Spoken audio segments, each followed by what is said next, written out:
श्री कृष्ण जन्म कथा। मथुरा नगरी पर अत्याचारी राजा कंस का शासन था, जो अपनी प्रजा पर बहुत जुल्म करता था। कंस अपनी बहन देवकी से बहुत प्रेम करता था और जब उनका विवाह वसुदेव से हुआ तो वह उन्हें रथ में बिठाकर ससुराल छोड़ने जा रहा था। रास्ते में एक आकाशवाणी हुई जिसने कंस को चेताया, हे कंस, जिस बहन को तू इतने प्रेम से ले जा रहा है उसका 8वां पुत्र तेरा काल मृत्यु बनेगा। ये सुनकर कंस बहुत क्रोधित हुआ और उसने तुरंत देवकी और वसुदेव को कारागार जेल में डाल दिया। कंस ने देवकी और वसुदेव के एक एक करके 6 पुत्रों को जन्म लेते ही निर्दयता से मार डाला। 7वें गर्भ में बलराम जी थे, जिन्हें योगमाया की शक्ति से रोहिणी के गर्भ में स्थानांतरित कर दिया गया। जब भाद्रपद मास की अष्टमी तिथि की मध्यरात्रि 12 बजे थी, तब देवकी के 8वें पुत्र के रूप में श्री कृष्ण ने जन्म लिया।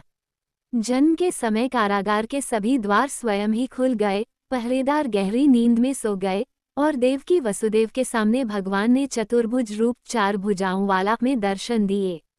भगवान ने वसुदेव को आदेश दिया कि वे उन्हें गोकुल में नंद बाबा और यशोदा मैया के पास छोड़ आएं। वसुदेव जी श्री कृष्ण को एक टोकरी में रखकर उसी घोर अंधेरी रात में कारागार से बाहर निकले।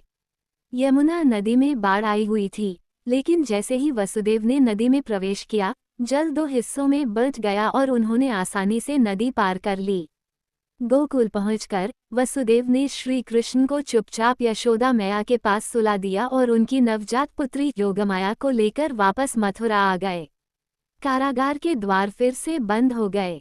जब कंस को 8वें संतान के जन्म का पता चला तो वह तुरंत आया और नवजात कन्या को मारने की कोशिश की।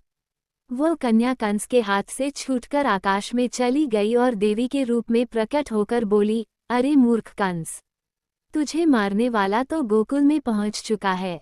इस प्रकार भगवान श्री कृष्ण ने पृथ्वी पर धर्म की स्थापना और दुष्टों का संहार करने के लिए जन्म लिया और बाद में बड़े होकर कंस का वध किया।